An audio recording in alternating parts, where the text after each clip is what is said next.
Thousands of faithful bid farewell to Pope Francis. In the morning, with the ringing of a bell and liturgical chanting, the procession with the body of Pope Francis left St. Martha's house. Then, amid thousands of faithful in St. Peter's Square, the solemn procession entered the Vatican Basilica. In the Basilica, the Litany of the Saints was sung in Latin, and a section of the Gospel was read. The coffin with Francis's body was placed in front of the high altar of St. Peter's. 4 entrances to the Basilica are open for those who wish to pay tribute to the late Pope. All the faithful pass through the Holy Door and then line up in the nave to reach the location of the coffin. St. Peter's Basilica is open to the faithful from today until Friday. Wednesday until midnight, Thursday from 7 a.m. to midnight, Friday from 7 a.m. to 7 p.m. Piątek wieczorem trumna zostanie uroczyście zamknięta. On Friday evening, the coffin will be solemnly closed. In accordance with custom, documents attesting to the Pope's death and a bag of coins minted during his pontificate will be deposited there. The faithful have been gathering in St. Peter's Square since the early hours of the morning. Czuć ogromny spokój. One feels a great calm, a great peace, a last look at the Pope in the coffin. Respect. You can feel that respect and peace.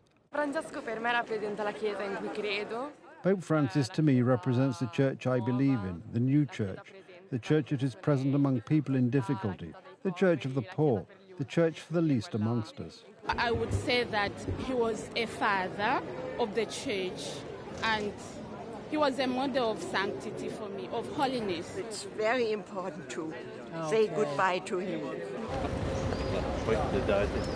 Security measures have been tightened around the Vatican. Metal detectors have been installed at the entrances to St. Peter's Square, and the airspace above Rome has been shut down.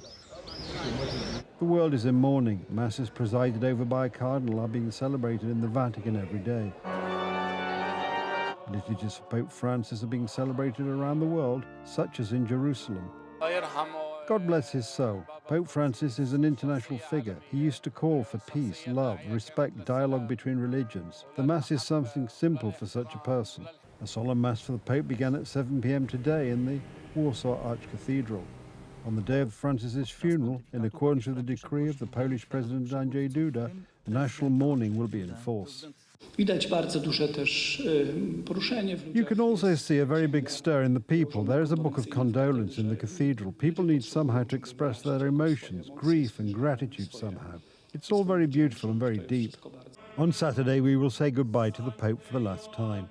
The funeral will be attended by world leaders, including Polish President Andrzej Duda, Ukrainian President Volodymyr Zelensky, and US President Donald Trump. Several 100,000 people will gather in St. Peter's Square and around the Basilica.